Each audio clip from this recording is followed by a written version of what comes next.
السلام علیکم ګرانو دوستانو. نن به زه تاسو ته ووایم چې د افغانستان زمریانو څنګه د زیمبابوې خوبونه حرام کړي دي، او زه فکر نه کوم چې نن به زیمبابوې ته خوب ورسي، ځکه که موږ وګورو افغانستان زیمبابوې نه 10 لوبې ګټلې دي او بل طرف ته زیمبابوې ورنه صرف یوه لوبه ګټلې ده.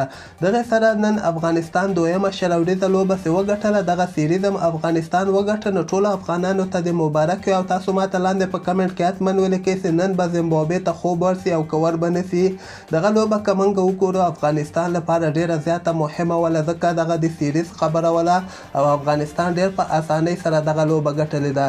په دغه لوبه کې خو ما تاسو ته مخکې نه ویلي دي، خو زه به تاسو ته ووایم چې د افغانستان محمد نبي لاندې کې چې په 15 بالو باندې 40 مهم رنزونه د افغانستان لپاره وکړل. ډیر زبردسته بیټینګ محمد نبي وکړه، او بل طرف ته ګوربز بیا دغه لوبه کې ناکامه شو، خو کریم جنت او عثمان غني بیا ډیر ښه پارټنرشپ خپل مابین کې وکړ. 102 رنزه پارټنرشپ کریم جنت او عثمان غني وکړه. کریم جنت 53 رنزه کړي دي او عثمان غني بیا 49 رنزه کړي دي.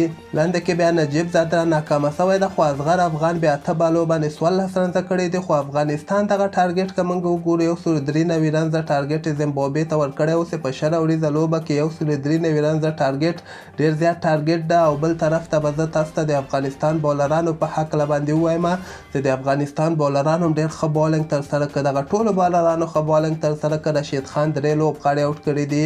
نوین الحق هم ډېر ښه بالنګ ترسره کړه، حالانکې نوین الحق لږ رنزونه زیات ورکړي دي. که موږ نوین الحق بالنګ وګورو 3 اوورو کې 28 رنزه ورکړي دي، 2 لوبغاړي اوټ کړي دي. نبي 3 اوورو کې 6 رنزه ورکړي دي، 2 لوبغاړي اوټ کړي دي. حمزه بیا 2 اوورو کې 17 رنزه ورکړي دي، 1 لوبغاړي اوټ کړی ده. فرید ملک 3 اوورو کې 21 رنزه ورکړي دي، 1 لوبغاړي اوټ کړی ده. کریم جنت بیا 3 اوورو کې 22 رنزه ورکړي دي او 1 لوبغاړي اوټ کړی. رشید خان بیا 3 اوورو کې 13 رنزه او 3 لوبغاړي اوټ کړي دي. نو ټولو بالرانو ښه بالنګ ترسره کړ. ټول افغانستان ټولو بالرانو نن وکټې اخیستلې دي، چې د افغانستان لپاره یو ډېر ښه خبر ده. خو زه به تاسو ته ووایم چې دغې سره افغانستان 10 لوبې له زیمبابوې نه ګټلې دي، چې د کرکټ په تاریخ کې. او زه خو آی سی سی ته حیران پاتې یم چې د زیمبابوې څنګه اوسه پورې پرېښی ده چې دوی ولوبېږي. نو دغه د افغانستان لپاره یو ډېر ښه خبر ده، او زیمبابوې باندې یو نوی تاریخ یعنې نوی ریکارډ هم جوړ کړی چې ډېر غټ ریکارډ جوړ شوی ده. نو همدغسې تازه خبرو لپاره تاسو دغه چینل هم در سره سبسکرایب کولی شئ.